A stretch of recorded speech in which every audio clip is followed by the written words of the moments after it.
আসসালামু আলাইকুম। এখন আপনারা দেখবেন সংবাদ শিরোনাম। পটুয়াখালীতে জুলাই শহীদ কন্যা লামিয়া ধর্ষণ মামলায় ৩ কিশোর আসামির ১০ থেকে ১৩ বছরের কারাদণ্ড। রায়ে অসন্তুষ্ট সন্তান হারানো পরিবার। ওদের সর্বোচ্চ আমি ফাঁসি চাইছি, ফাঁসি নয় কিসের জন্য ১৩ বছরেরই দিল। যে রায় হয়েছে তাতে আমি সন্তুষ্ট না, আমি চাইছি মৃত্যুদণ্ড। সিরাজগঞ্জ জেনারেল হাসপাতালে টাকা দিলেই মেলে গুরুতর জখমের ডাক্তারি সনদ। ব্যবহার হচ্ছে মিথ্যা মামলায়, হয়রানির শিকার নিরীহ মানুষ। গ্রিন সিটি থেকে দূষণের নগরী রাজশাহী। বৃক্ষ নিধন, জলাশয় ভরাট ও টানা নির্মাণ কাজে তৈরি হয়েছে অস্বাস্থ্যকর পরিবেশ। ভালো জায়গাগুলোকে আবার ভেঙে নতুন করে ঠিক করা হচ্ছে। ধুলাবালির কারণে মানুষের চলাচলে খুবই অসুবিধা হচ্ছে। যে পরিমাণে জলাশয়, যে পরিমাণে গ্রিন স্পেস থাকা দরকার সেটা রাজশাহী শহরের নেই। নড়াইলের কালিয়ায় নবগঙ্গা নদীতে তীব্র ভাঙন, বাড়িঘর, কৃষি জমি সহ বিলীন বিভিন্ন স্থাপনা। দ্রুত পদক্ষেপ নেয়ার দাবি ভুক্তভোগীদের। লালমনিরহাটে আমনের ক্ষেতে পোকার আক্রমণ, ক্ষতির মুখে প্রান্তিক কৃষক। কৃষি বিভাগের সহায়তা না পাওয়ার অভিযোগ। ওষুধ দিতে আসি জমিতে, ধানের কোনো কাজ করতে হয় না, তারপর ওষুধ দিয়ে দেওয়া হইতেছে, তারপর ওষুধ পোকার আক্রমণ ছাড়তেছে না। আসসালামু আলাইকুম। এখন দেখবেন সংবাদ বিস্তারিত। পটুয়াখালীতে জুলাই শহীদ কন্যা লামিয়াকে দলবদ্ধ ধর্ষণ মামলায় 2 কিশোর আসামির 13 বছর ও একজনের 10 বছরের কারাদণ্ড দিয়েছেন আদালত। বেলা 11টায় জেলা বিচারক এই রায় দেন। এরপর 3 জনকেই যশোর কিশোর সংশোধনাগারে পাঠানো হয়। রায়ে অসন্তোষ প্রকাশ করেছেন ভুক্তভোগী পরিবারের সদস্যরা। জুলাই আন্দোলনে শহীদ জসিমের কন্যা লামিয়াকে দলবদ্ধ ধর্ষণের ঘটনা নাড়া দিয়েছিল গোটা দেশকে। মামলার 7 মাস পর আজ আদালতে রায় ঘোষণা করা হয়। পটুয়াখালীর নারী ও শিশু নির্যাতন দমন ট্রাইব্যুনালে নেওয়া হয় ধর্ষণের ঘটনায় জড়িত 3 কিশোর সাকিব, সিফাত ও ইমরানকে। ধর্ষণের মামলায় 3 জনকেই 10 বছরের বিনাশ্রম কারাদণ্ড দেন আদালত। সেই সাথে পর্নোগ্রাফি মামলায় 2 জনকে আরও 3 বছরের বিনাশ্রম কারাদণ্ড দেওয়া হয়। রায় ঘোষণার পরপরই 3 জনকে পাঠানো হয় যশোর কিশোর সংশোধনাগারে।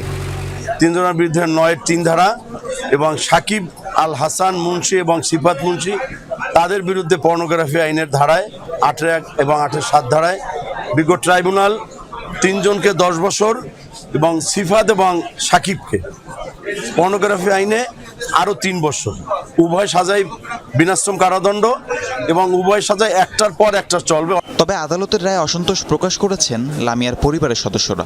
আসামিদের বিনাশ্রম কারাদণ্ড নয়, ফাঁসির দাবি জানান নিহত লামিয়ার মা।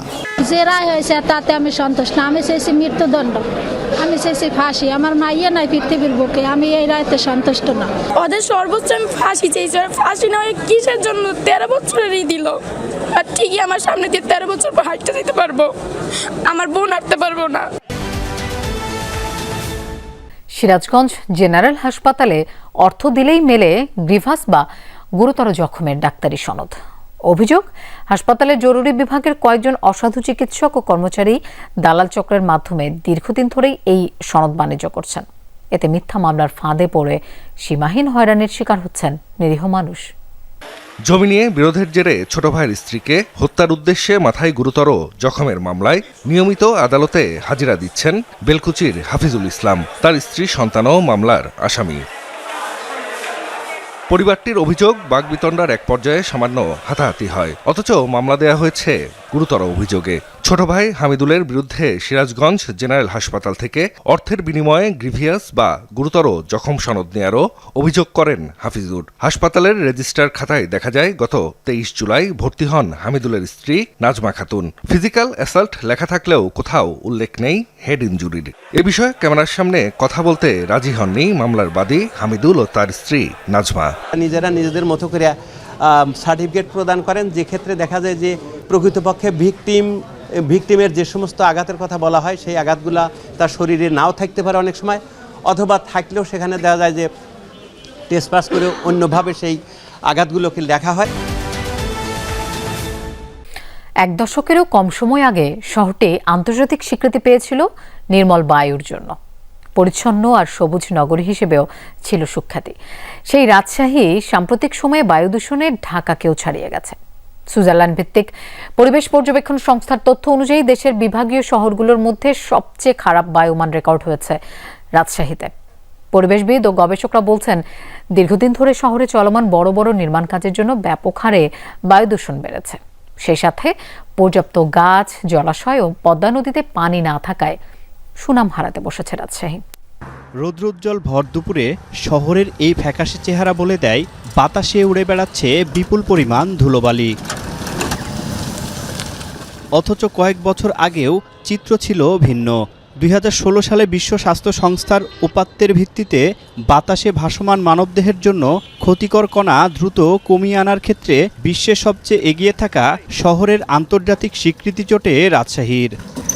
এর সঙ্গে নগরীর সড়কে সড়কে বাহারি ফুল, নানা প্রজাতির গাছ আর উন্নত পরিচ্ছন্নতা ব্যবস্থাপনা রাজশাহীকে দেশের অন্যতম সুন্দর শহর হিসেবে পরিচিত করে তোলে।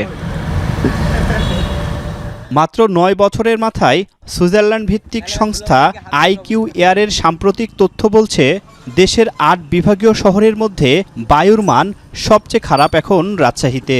ভালো জায়গাগুলোকে আবার ভেঙে নতুন করে ঠিক করা হচ্ছে, বা যেমন ধরেন যে বা করা হচ্ছে, ফ্লাইওভার তৈরি করা হচ্ছে। ফ্লাইওভার করার কারণে অনেক ধুলাবালির সৃষ্টি হচ্ছে। ছোট বাচ্চাদের যখন আমরা জার্নি করি অনেক জার্ম সৃষ্টি হয়, সে থেকে আপনার অনেক অ্যালার্জি জাতীয় রোগবালা সৃষ্টি হয়। নড়াইলের নবগঙ্গা নদীতে হঠাৎ তীব্র ভাঙন শুরু হয়েছে। এতে বিলীন হচ্ছে কালিয়া উপজেলার একের পর এক গ্রাম। ঝুঁকিতে রয়েছে মসজিদ, কৃষি জমি ও গ্রামীণ সড়ক। ভাঙন ঠেকাতে দ্রুত ব্যবস্থা গ্রহণের দাবি জানিয়েছে ভুক্তভোগীরা। এদিকে ঊর্ধ্বতন কর্তৃপক্ষের সাথে আলোচনার মাধ্যমে পদক্ষেপ নেওয়ার আশ্বাস দিয়েছেন পানি উন্নয়ন বোর্ডের কর্মকর্তা। নড়াইলের নদী তীরের এলাকা কালিয়া উপজেলা। তীব্র ভাঙনে নবগঙ্গায় বিলীন হচ্ছে কৃষি জমি, বসতভিটা সহ বিভিন্ন স্থাপনা। নিঃস্ব পার বিষ্ণুপুর, গাজীরহাট ও সুপ্তগ্রাম সহ কয়েকটি স্থানের বাসিন্দারা।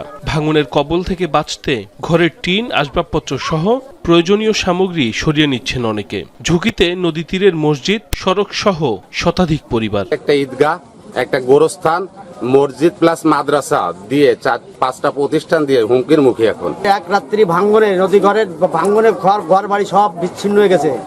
ভাঙন কবলিত এলাকার সার্বক্ষণিক খোঁজ রাখছে পানি উন্নয়ন বোর্ড। পাশাপাশি ঊর্ধ্বতন কর্তৃপক্ষের সাথে আলোচনার মাধ্যমে যথোপযুক্ত পদক্ষেপ নেওয়ার আশ্বাসও দিয়েছেন পাউবো কর্মকর্তা। লালমনিরহাটে পোকার আক্রমণে নষ্ট হচ্ছে বিঘার পর বিঘা জমির ধান। কোন রোগের জন্য কোন কীটনাশক ব্যবহার করতে হবে তাও জানেন না অনেক কৃষক। ফলে ভুল কীটনাশকের প্রয়োগে কমছে না পোকা। কৃষি বিভাগ থেকে এই বিষয়ে পরামর্শ মিলছে না বলে দাবি কৃষকদের। আর কৃষি কর্মকর্তা বলছেন, ফসলে পোকার আক্রমণ নেই।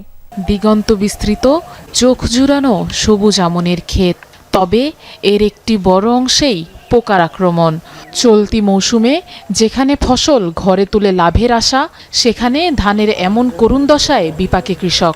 ওষুধ দিতে আসি জমিতে, ধানের কোনো কাজ করতে হয় না। ধান তো থোড় অবস্থা বা কিছুটা দিয়ে বাড়াইতেছে ধান।